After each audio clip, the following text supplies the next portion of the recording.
Game time, we diving deep. From the stairs to the play, no time for sleep. Below the surface, we're working, we set the scene. Who's your host? Scott Levine. Below the surface.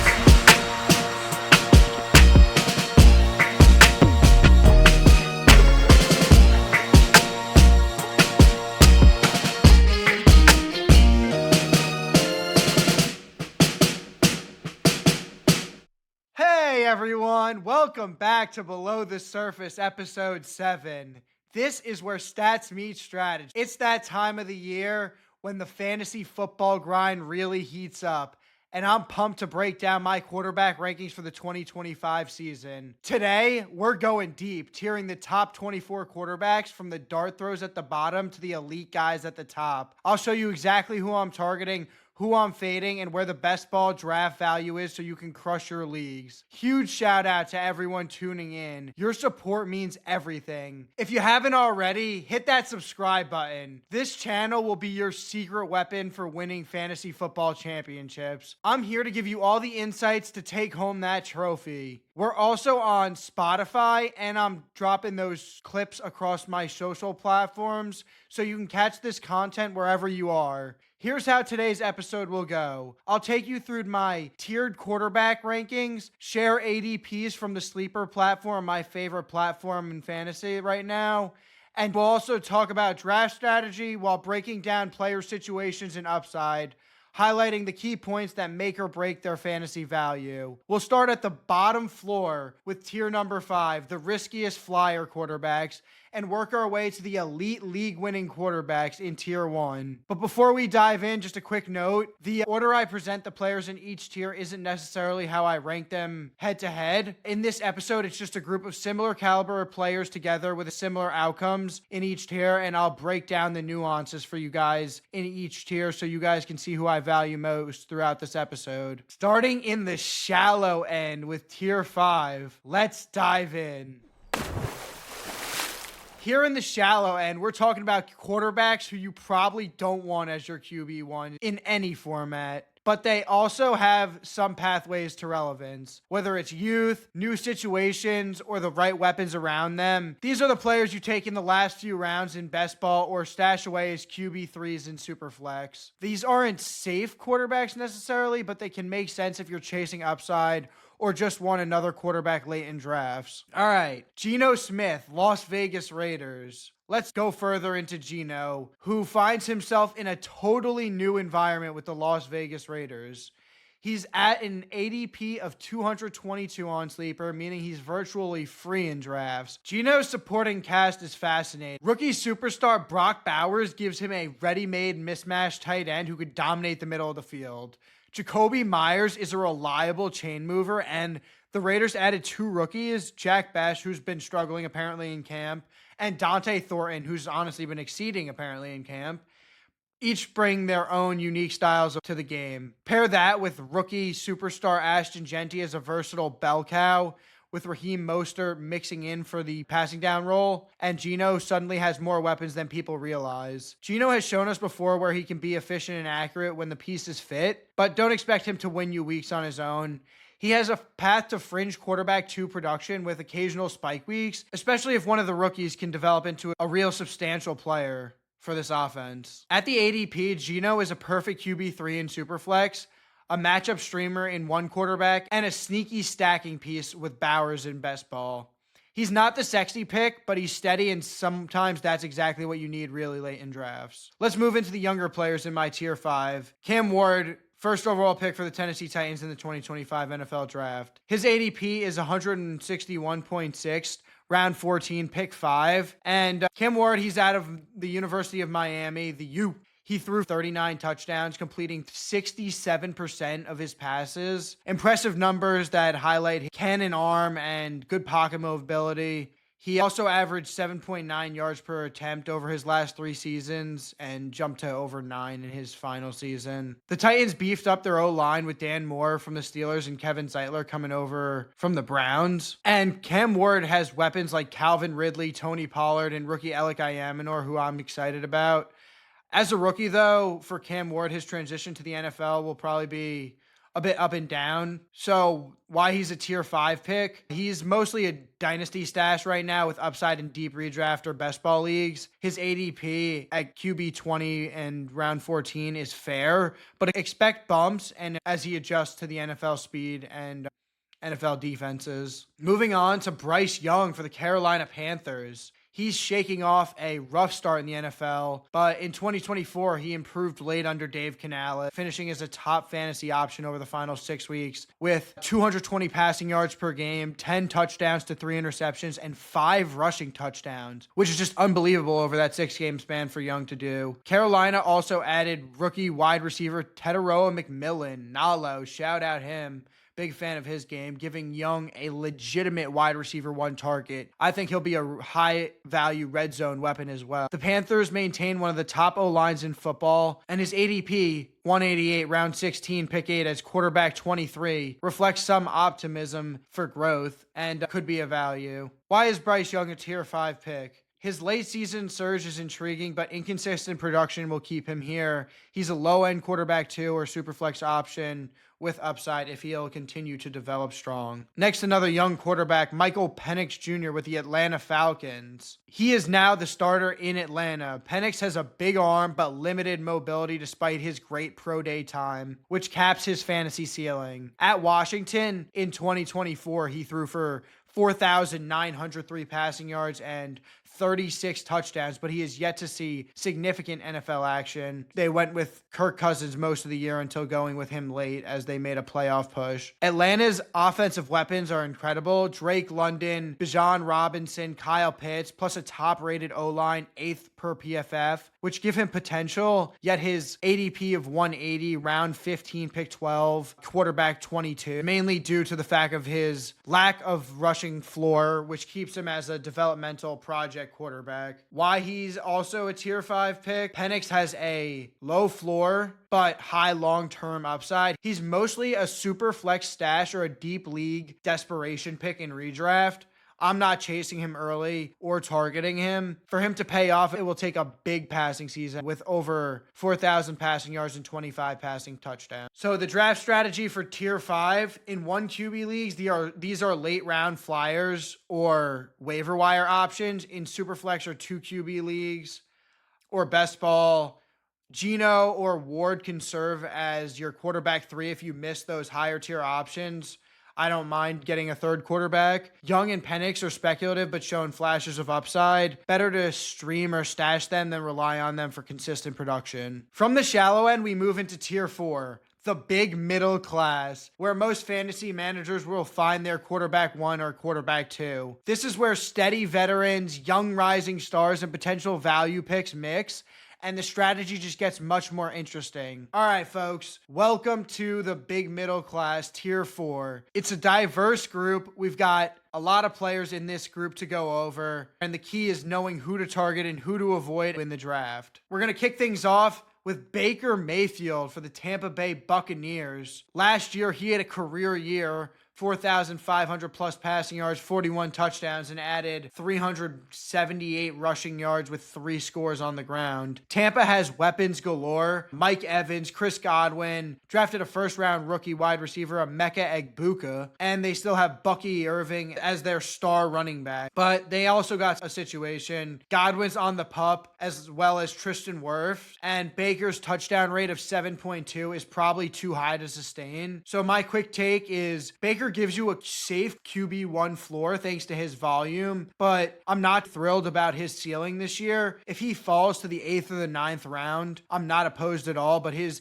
ADP of 67, round 6, pick 7, he's just an all right pick to me. And anything earlier than his ADP, I'm completely out on. Moving along to Kyler Murray. Kyler Murray is a bit of a polarizing guy. In 2024, he threw for 3,581 yards and 21 touchdowns, and additionally tacked on the ground 572 yards with 5 rushing touchdowns. That rushing floor is the reason we all think Kyler Murray can be a safe fantasy asset. And if he continues to run more, his weekly upside will explode. That rushing floor is what keeps him in this range and makes him a valuable fantasy asset. When he runs more, his weekly scores can be very high. Currently, he's got Marvin Harrison Jr. and Trey McBride to throw to. Plus, he's also got a solid running back behind him. Murray's inconsistency and low rush attempts, under 5 per game recently, worry many. Kyler spoke about needing to rush more this season and use his legs. For fantasy managers, that's what you want to hear. And hopefully he can establish a better connection with Maserati Marv. He's ranked QB 10 with an ADP of 94.8, round pick 11. My take on Kyler, he's a guy in that QB1 range and a good floor guy, especially if you're stacking him with his weapons. But don't reach too early on Kyler. Wait for him at his current cost or take him at a value. Next up, Drake May. He's got 6 starts in 2024 and averaged 17 fantasy points per game. With coach Mike Vrabel, a better O-line, and his rushing floor, he's a high upside developmental QB. The lack of elite weapons tempers expectations just a bit, but I like the combination of rookie upside plus rushing floor. He's really got that ability to surprise people and take a massive leap. He'll be severely undervalued in year 2 if he can convert red zone opportunities to touchdowns. He has the young Josh Allen build, and if he's effective near the goal line this year, that's where his ceiling lies. Bottom line, May is a smart dynasty target and a solid redraft option late at QB 17, ADP 143, round 12, pick 12. I'd be hoping to get May in the QB 13 to quarterback 16 range in drafts because he has shown a safe rushing floor, and I like the weapons they added in the draft around him. Our next guy, Trevor Lawrence, had a frustrating 2024 season. This is a guy who I've covered a lot this offseason, and I'll continue to beat the drums for Trevor Lawrence. He played just 10 games, throwing 2,045 yards and 11 touchdowns with injuries and inconsistency derailing his year. That dip in production is exactly why he's become one of the best value quarterbacks in fantasy drafts. The Jaguars hit the reset button this offseason, and new head coach Liam Cohen could be the key to unlocking Trevor Lawrence's potential. Cohen's system emphasizes timing throws, play action, quick decision making, which meshes perfectly with Lawrence's strengths as a short to intermediate passer, while he's got that deep range long ball in him for weapons like Brian Thomas Jr. Instead of having to force those deep shots where he struggled with accuracy, this new scheme should set him up for more efficiency and rhythm and better accuracy. The supporting cast is also the best of Lawrence's career. He now has Brian Thomas Jr. emerging as his big-bodied vertical threat, and the Jaguars traded up to land Travis Hunter, the unicorn, one of the most dynamic offensive weapons in the league. Add in pass-catching backs and a younger, more explosive offense, Lawrence finally has the weapons to elevate his production. Don't forget his rushing floor either. Lawrence projects for 300 rushing yards this season, giving him the sneaky dual threat upside that helps stabilize fantasy football quarterbacks. My redraft insight at his price, quarterback 21 going in round 15. Lawrence is a definition of a late round steal. You're drafting him as a backup, but he has legitimate top 12 upside in his new scheme. And in the right environment, he's the kind of player who can swing matchups for you. This is a guy I'm willing to reach on. All right. Dak Prescott. Dak is one of the most reliable quarterbacks in fantasy football, and yet once again, he's drafted outside the elite tier, quarterback 13 round. That feels like a discount for a player who's finished inside the top 14 quarterbacks every season. He's played 16 healthy games. Let's start with the environment. Dallas, their defense this season could be more vulnerable this year with Micah Parsons holding in and the overall unit projected to regress just a bit. That likely means more shootouts and more opportunities for Dak to put up volume passing numbers. The weapons are as good as ever. CeeDee Lamb is an alpha wide receiver 1 in the prime of his career who wins at every level, and the Cowboys went and traded for George Pickens, giving Dak a legitimate vertical threat who does the complete opposite of CeeDee Lamb, perfectly matched together on the outside. Add in pass-catching backs in this offense who can keep the chains moving, and suddenly this offense has some real firepower. My friend told me that he thinks of them as the Bengals light, and I think that's a smart way to look at them. The concern is their offensive line, though. Tyler Guyton is banged up. Zach Martin retired, and while they did invest in a first-round pick, Tyler Booker out of Alabama, this is still a unit in transition. Protection may not always hold up, but Dak has proven he can produce even when pressured, especially when he's healthy. That's the key. Dak's got to stay healthy. If he plays a full season, he's got 30 touchdown upside. He's accurate in the red zone. He's willing to push the ball downfield. And in this offense, he's going to be asked to win games with his arm. At quarterback 13, you're not paying for a ceiling season, but it's very much in his range of outcomes, and he's got a lot of great stacking options. In the big middle class of quarterbacks, Dak's one of the safer bets and one of the more consistent players who can flirt with the QB1 range if everything breaks right. Moving along to Jared Goff. Jared Goff has been Mr. Consistency for fantasy. The quarterback who won't wow you with his rushing stats, obviously. But man, can this kid absolutely deliver through the air. Over the past 2 seasons, he's averaged 270 passing yards per game, the most of any quarterback in the NFL. And when you look strictly at fantasy points from passing, his 18 points per game ranks second among all quarterbacks. Last season, he posted 4,629 passing yards and 37 touchdowns, operating in one of the league's most efficient offenses. The Lions finished with the second highest offensive grade in the NFL, excluding quarterbacks, which just speaks to how strong this supporting cast is. Continuity for this team matters. Detroit kept their top skill players intact and returned most of their starters and drafted the replacement for Frank Ragnow, center, who retired. He's got Armon Ra dominating the short and intermediate game, as well as improving in the red zone area these last few seasons. And then Sam Laporta, who emerged as one of the elite young tight ends from the get-go, and Jameson Williams, who's poised to unlock his more downfield plays in this new offense. Goff is in one of the best offensive ecosystems in football. The only notable change is the offensive coordinator. John Morton steps in, coming over from Denver, where he was the passing game coordinator for Bo Nix. Morton also spent time in Detroit back in 2022, and that year, Jared Goff's depth of target and deep target rate were higher than they have been the past few seasons under Ben Johnson. That could hint at more vertical shots this year, which would be huge for the JMO breakout and potentially even increase Goff's weekly ceiling. But still, we need to be real about Goff's profile. He's a pocket passer who's a clear statue with minimal rushing production, basically a zero there. He's been much more effective in home and dome games, which makes him a matchup-dependent starter when the schedule gets tough. His stability is what makes him a solid fantasy quarterback, but he's not the type of player who I think will climb into the elite tier, despite everything breaking perfectly. We saw how great it was last year, and he really wasn't that upper echelon fantasy quarterback. For fantasy, is the quarterback equivalency of a high floor investment. You're not drafting him for league winning upside. You're drafting him because you know exactly what you're getting.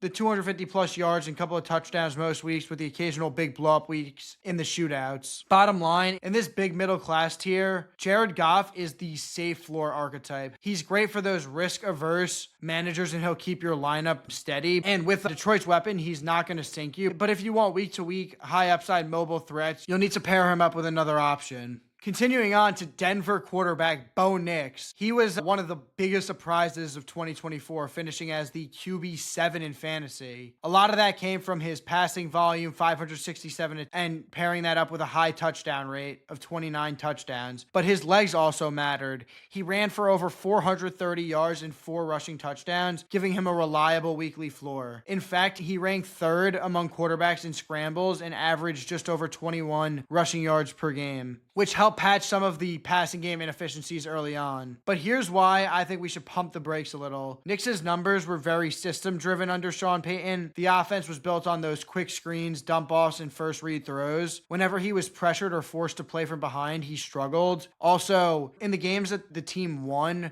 the quarterbacks they faced weren't great quarterbacks. I think that in order for this team to win, they're going to have to play conservative football and win with their defense. He wasn't great at creating off script, and his average depth of target was bottom 10 in the league. That's not elite quarterbacking. That's a scheme doing a lot of the heavy lifting. The context doesn't scream upside. Denver's backfield with RJ Harvey and J.K. Dobbins points towards a much more run heavy approach, and the wide receiver room isn't doing him much favors. Cortland Sutton is a solid wide receiver 1, and Marvin Mims and Evan Ingram are solid as well, but there isn't a true difference maker or elite threat to raise the ceiling. The verdict: Bo Nix is drafted right around his ceiling at pick 71. He's more than likely to finish as a mid-range quarterback too. Think QB 15 territory, then to repeat another top 10 season. Drafting him at his current cost right now is basically buying last year's stat line. And the fantasy takeaway: he'll give you some fun rushing weeks, but in a full season role, he's a risky bet as your quarterback 1.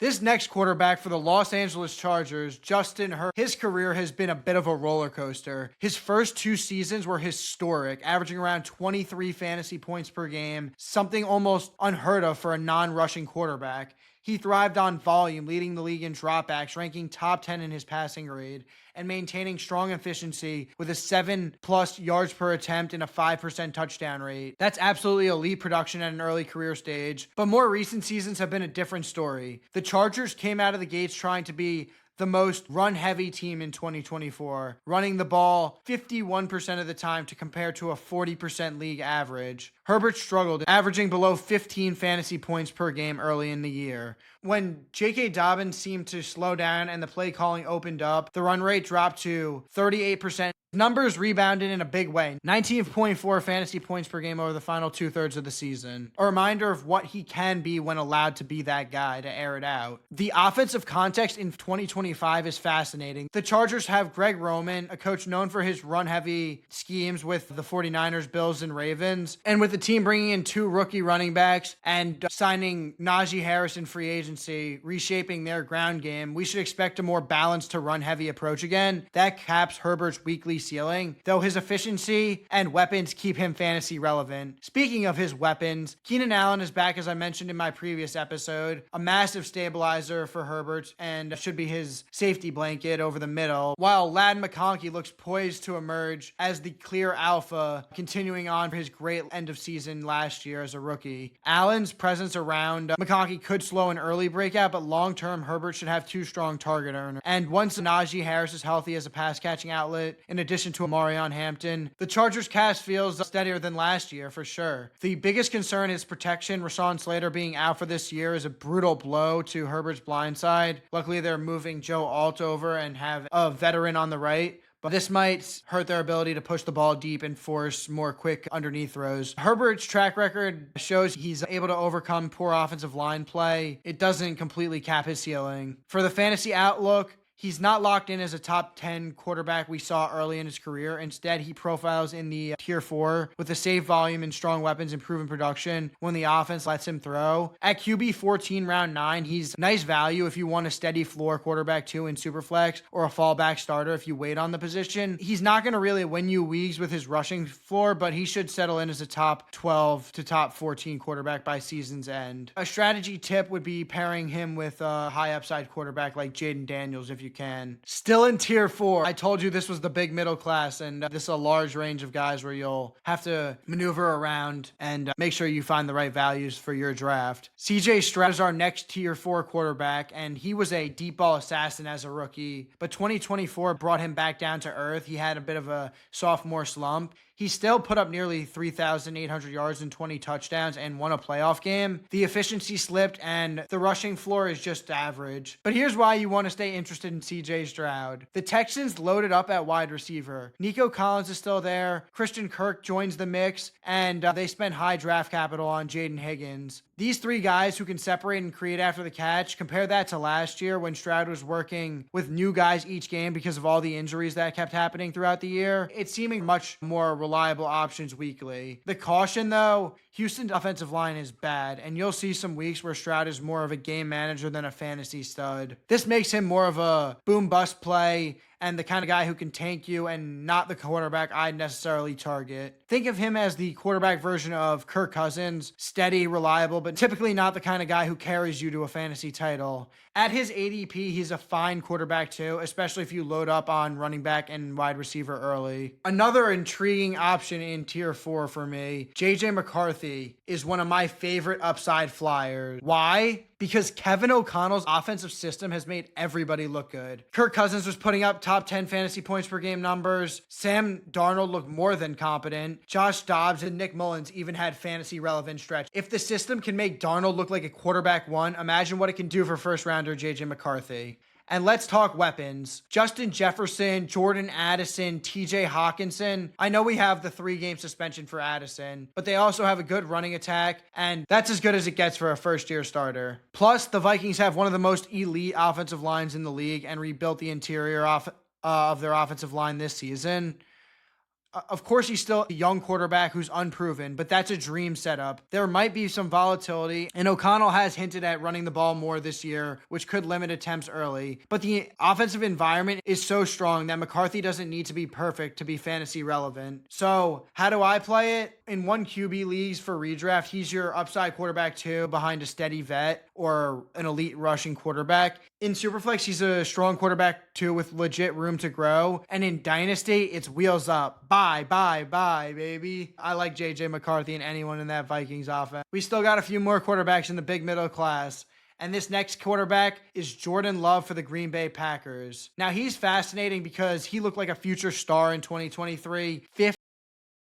Multiple touchdowns in almost every game. Then 2024 hit. He got banged up early, and so did some of his receivers. And Matt LaFleur basically said, hey, let's run Josh Jacobs 25 times a game. Their pass rate cratered, and Love's volume tanked down the stretch of the season. But here's the thing, though. Even in the run-heavy environment, Love's touchdown rate stayed solid, and now his wide receiver room is one of the deepest in the league. Jaden Reed, who's unfortunately coming in with a foot injury. Romeo Doubs, Dontavion Wicks, and first-round rookie Matthew Golden. And then they still have Christian Watson, who will eventually come back. That's a lot of speed and flexibility in a system that thrives on timing and play action. The downside is the rushing isn't really there for Jordan Love. You're not getting the weekly floor you do with guys who can give you those 35 plus rushing yards per game. So you're pretty much relying on Jordan Love getting back to that 30 plus touchdown ceiling. If those multiple touchdown games come back, you're fine. If not, you're stuck with those average quarterback numbers where he's more inconsistent. So Love's the classic quarterback 2. In Superflex, he's a playable guy every week. In 1 quarterback, he's a streamer option or a guy you pair or stack him up with one of his wide receivers or his tight end Tucker Kraft to balance things out. Our last tier 4 quarterback. Hallelujah. And that's Brock Purdy for the San Francisco 49ers. Let's be honest, nobody gets more Twitter arguments than Brock Purdy. Is he a product of Shanahan's system, or is he quietly one of the most efficient quarterbacks in football? The truth is probably in the middle. He threw for almost 3,900 yards last year, chipping in 5 rushing touchdowns, and stayed fantasy relevant even when injuries tore the 49ers offense apart. That's what you want, a steady weekly floor. Shanahan manufactures that yak ability and those explosive plays, so Purdy just has to come out and execute, and he typically does.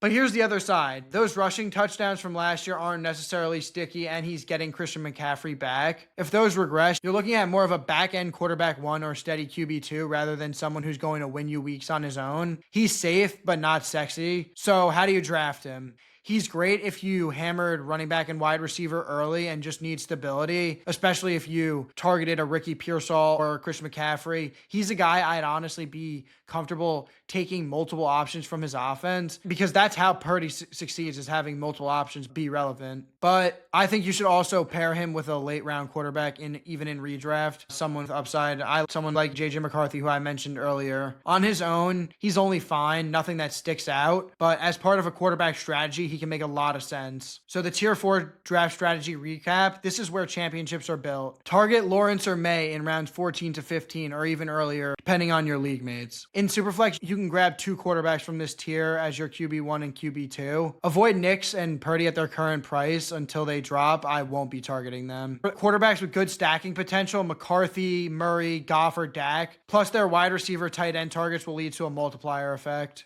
From the big middle class, we dive into tier 3, play extenders, where dynamic quarterbacks can single-handedly swing matchups and create huge fantasy waves week to week. They're not just steady, they're dynamic. They make things happen with both their arms and their legs, and they have the potential to take over a week for your fantasy team. There's definitely some volatility here, but that's exactly why you want them if you're chasing upside. Starting this tier with the most well-known name, Patrick Mahomes. Yes, he's in tier 3 and not tier 1 for all you young listeners and casual players. And here's why. Mahomes is elite, no doubt. Best quarterback in football to me. But last year, he failed to reach 4,000 passing yards, 3,928, with only 26 touchdowns and 307 rushing yards in 2024. His rushing floor is limited typically in the regular season, only 2 rushing touchdowns last year, compared to his postseason numbers where he increases his rushing production. His regular season rushing slightly caps his ceiling compared to guys who had significant rushing production. His recent regular season production needs to improve. I'm expecting a bit of a bounce back from Mahomes. The Chiefs are finally considered the underdogs for a moment by many this season.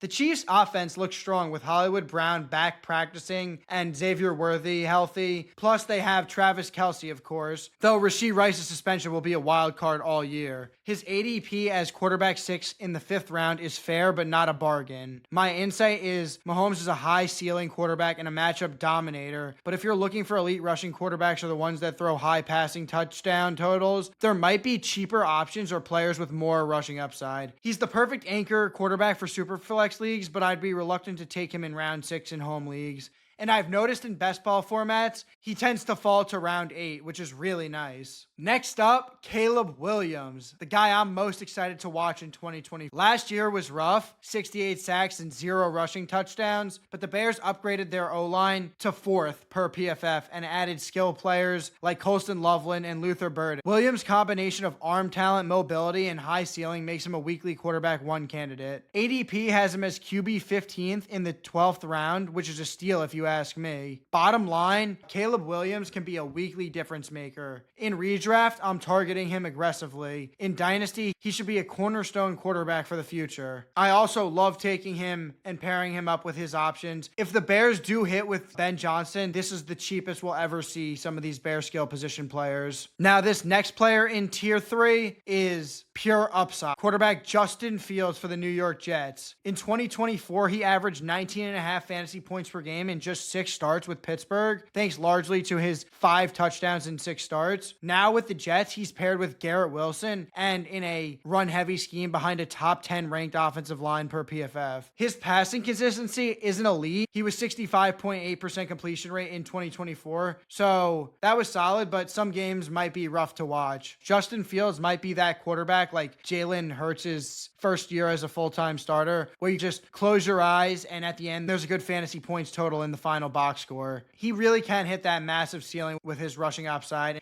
And ADP has him as 13th round quarterback 18, where he's just a complete bargain and a guy I'd be willing to take, even though he looked shaky in those preseason games. I'm not taking too much stock into that. My take is he can win you weeks single-handedly, especially if you're willing to embrace some volatility this year. Let's recap tier 3 draft strategy. In 1 quarterback leagues, wait for Williams or Fields in round 10 plus for the huge upside. In Superflex, pair Fields with a tier 4 quarterback like Lawrence or Herbert for balance. These are matchup swing players, and when they hit, they can carry your team. Think of this tier as the high-risk, high-reward sweet spot, perfect for managers looking for a competitive edge. From play extenders, we move into tier 2. The elite quarterbacks who can compete for quarterback 1 overall.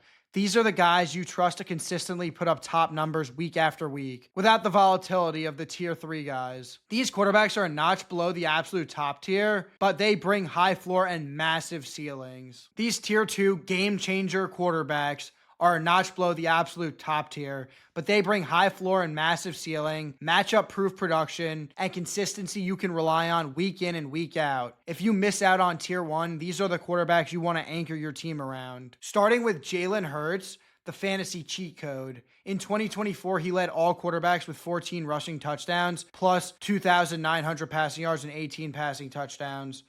The rushing production is weekly insurance, and the Eagles' offense is absolutely loaded. A.J. Brown, Vontae Smith, and Saquon Barkley give him a floor few others can match. And just to add, we also know that the tush push is back for another year, just locking in Hurts as a goal line stud. Jalen Hurts is basically a set-it-and-forget-it quarterback 1. Even if his passing numbers fluctuate, the rushing floor keeps him in elite territory. His ADP is QB4 in the 4th round, right in the sweet spot for a high upside safe pick. Next up in tier 3, quarterback for the Cincinnati Bengals, Joe Burrow, master of precision passing and accuracy. Last year, he led the NFL with 4,918 yards and 43 touchdowns, completing over 450 passes and finishing as the quarterback 3 in fantasy. Bengals re-signed Jamar Chase, T. Higgins, and Mike Gesicki, keeping their skill position group intact, and the defense should once again be one of the worst in the league. This is so favorable for all fantasy owners, and we should expect many high high scoring games with the Bengals. So my analysis is Burrow is a high volume passing machine with top 3 quarterback potential. Despite his minimal rushing production, he's an anchor quarterback you can trust. His ADP as QB5 going in the 4th round is a bit early, but I understand Jamar Chase owners wanting that elite stack. It can definitely pay off for the playoffs, but I'd much prefer if I can get him in the 6th round like he goes on Underdog. But I'm fine going all in on Burrow this season. Finally, lastly in tier 3, Jaden Daniels, the breakout star of 2024.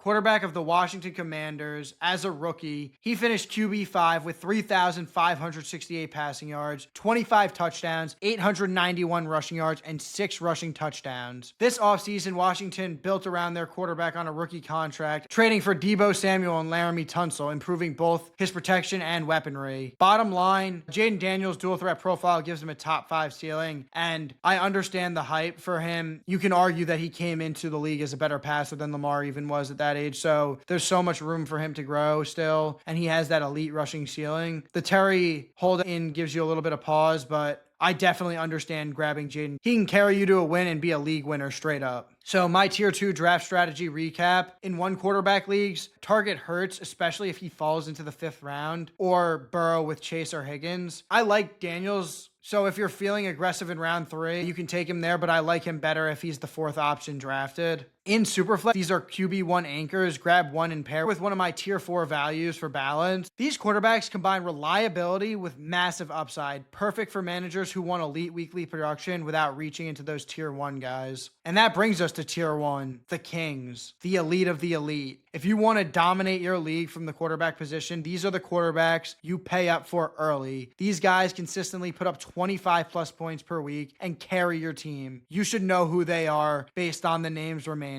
These guys are basically fantasy royalty. Now let's start with Lamar Jackson, the gold standard for fantasy quarterbacks. In 2024, he had a career year with 4,172 passing yards and 41 passing touchdowns, along with 915 rushing yards and 4 rushing touchdowns. His efficiency under head coach Todd Monken is off the charts, and he has the vision, mobility, the arm talent to escape pressure and create big plays on every snap. Lamar is my personal quarterback 1, and I think he's in line for another great season. He's got that dual threat ability, which makes him a weekly 25-point machine. Even if his passing touchdown regressed slightly, his rushing floor keeps him consistently elite, and he hasn't even seen those elite rushing touchdown numbers. If he can get into those double digits like Hurts does, man, he's gonna blow the competition away by miles. His ADP as QB2 in the 2nd round is a touch high, but you're essentially buying a superstar stud. Key takeaways: if you want a quarterback who can swing matchups on the ground and through the air, Lamar Jackson is the player to lock in. Next, our final guy, last but certainly not least, Josh Allen, Lamar's closest competition for that fantasy QB1 title weight belt. In 2024, Allen threw 3,731 yards and 28 touchdowns and added 531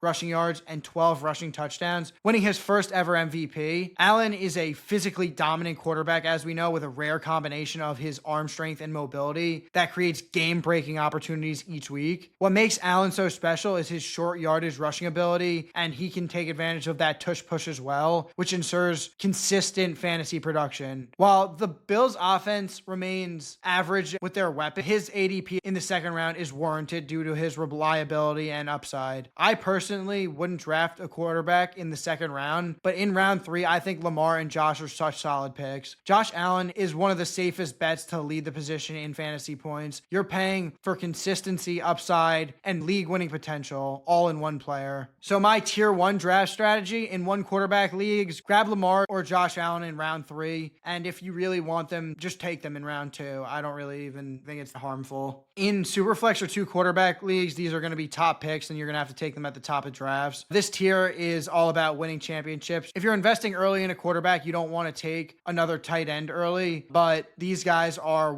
worth the capital in tier 1. And that wraps up our tier 1, the Kings. We went from the dart throws and developmental quarterbacks in tier 5 all the way up to these elite matchup swinging superstars. And you now know exactly who to target, when to take risks, and which quarterbacks can anchor your fantasy squads for the full season. That's a wrap on my 2025 quarterback tiered rankings. If you enjoyed this deep dive, make sure you're subscribed to Below the Surface. This channel is all about winning your league. I'll be breaking down the top fantasy running backs, wide receivers, and tight ends next, so you can stay ahead. Drop a comment and let me know your favorite quarterback target for 2025 and who you think could break out and surprise everyone this season. I love hearing from all you guys and seeing you implement my draft strategies into your leagues. Thanks so much for tuning into Below the Surface. I'll see you guys in the next episode, and until then, keep making those waves of your own in fantasy. Peace.